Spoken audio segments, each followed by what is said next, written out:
आज का हमारा टॉपिक है पदार्थ की अवस्थाएं यानी स्टेट्स ऑफ मैटर। पदार्थ के बारे में हम पिछली वीडियो में समझ चुके हैं कि हमारे आसपास की सभी वस्तुएं जो स्थान घेरती हैं, जिनमें भार होता है और जो इंद्रियों से पहचानी जाती हैं, सभी पदार्थ की बनी होती हैं। जैसे लकड़ी, पानी और हवा। लेकिन लकड़ी, पानी और हवा की अलग अलग अवस्थाओं को देखकर सवाल ये उठता है कि क्या पदार्थ कई अवस्थाओं में पाया जाता है?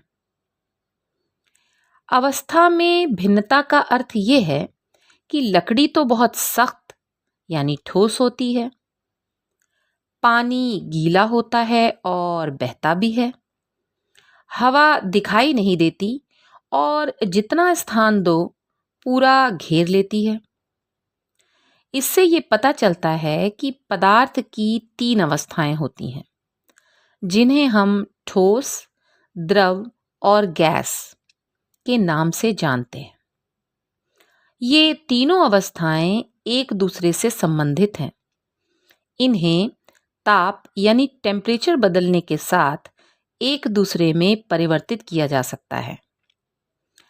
आपने देखा होगा, तरल अवस्था में पानी गर्म करने पर यानी तापमान बढ़ाने पर भाप या गैस में बदल जाता है। लेकिन यही भाप ठंडी होने पर फिर से तरल रूप में पानी बन जाती है।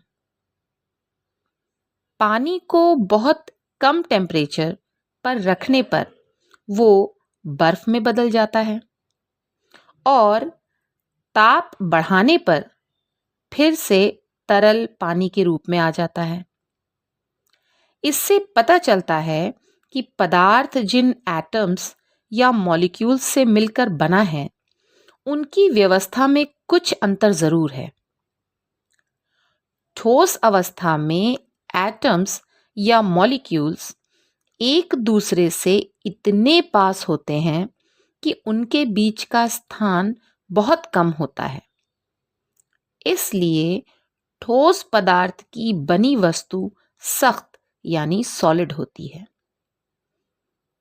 द्रव अवस्था में एटम्स या मॉलिक्यूल्स एक दूसरे से थोड़ी दूरी पर होते हैं। इसलिए द्रव पदार्थ की बनी वस्तु फैलती है। गैस अवस्था में एटम्स या मॉलिक्यूल्स एक दूसरे से बहुत ज़्यादा दूरी पर होते हैं, जिसके कारण वो जगह मिलने पर और दूर हो जाते हैं। एटम्स और मॉलिक्यूल्स के बीच एक प्रकार का खिंचाव यानी कि अट्रैक्शन के कम या ज़्यादा होने के कारण ही पदार्थ विभिन्न अवस्थाओं में पाया जाता है।